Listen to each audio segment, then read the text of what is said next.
Šio paskutinio turo MVP, nors mes ir nematėm dar galutinių balsavimo rezultatų, bet Augai, manau, kad nusipelnėjai šiandien įvertinimo aukščiausių, mano bent jau. O aš nemačiau, kad nuveikė pirmam kėlinį, bet sakė, ten demonstravai stebuklus, labai gerą formą. 1-1 su Malanka, daugybė neišnaudotų progų, tiek ten, tiek ir čia. Ir abiejų komandų vartininkai, man regis, buvo geriausi žaidėjai. Sutinki su šitu teiginiu? Jo, sutinku ir ko gero žaidėm labiausiai atviro futbolo, kokį esam žaidę šitam sezone. Bent jau antras kėlinys tikrai buvo toks. Pirmas ganėtinai sudėtingas. Varžovai žinojom, kaip žais, kad pasims vidurį. Bandėm iš pat pradžių spausti, tikrai turėjom pirmi gerų progų, dėja išnaudoti nepavyko. Po to jie atsakė gerom progom, ten turbūt kokius porą nuo linijos, porą ten 1-1 pavyko atlaikyti. Ir toks apsilygino žaidimas ir po to įmušėm po standartą. Standartinį Deivio įvartį. Jos, Deivis gimtadienio progą padovanojo mum dovaną, įmušdamas įvartį. Tai su gimtadienį Deivi dar kartą. Išėjom 1-0 po pertraukos, atrodo gerai. Susitarėm, kaip žaisim antram, dėja ten pradžioje, gal nežinau, per pirmus 10 minučių gavom įvartį.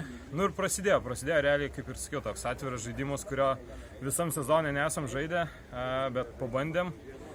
Kas gausis, realiai tos rungtynės nelabai kalėmė, 4. ir 5. vieta.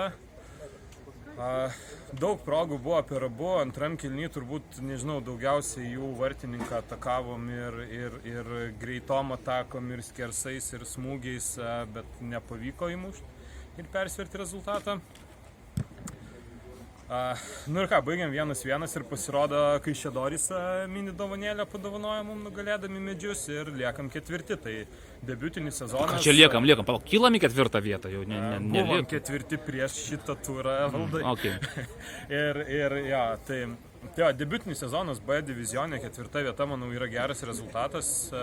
Iš esmės taip ir planavom, galvojom, jeigu geriau sukris ten vienos kitos rungtynės, pakovosim dėl medalių, bet turbūt aukščiau esančios komandos realiai vertesnės už mus buvo, tiek Ozas turbūt palinkėsim būti čempionais, nes prieš vienintelius juos laimėjom, tai vis maloniau būtų. Tiek Granitas, tiek ir Euforija tikrai aukščiau už mus atrodo, aukščiau ir yra ir geriau aikštė atrodė.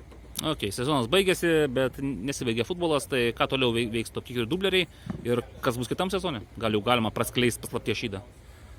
Gal apie kitą sezoną dar reikia daug ką palaukti, vis tiek turim 2 komandas, labai daug kas priklausys nuo pirmos komandos rezultatų ir kur jie žais kitam sezone, tai tada jau ir mes dėliosimės, o šiaip laukia žiemos futbolas ir ką, 1,5 mėnesio maždaug pailsėsim ir susitiksim vėl savaitgaliais 7-7. Supratau. Pirtis bus pabaigai ar ne? Žinoma. Ačiū labai. Tokia svarbiausia informacija palikta pabaiga. Ačiū, Augi. Su MVP titulu sveikina tave visa Top Kickers bendruomenė. Ačiū, iki kitų kartų.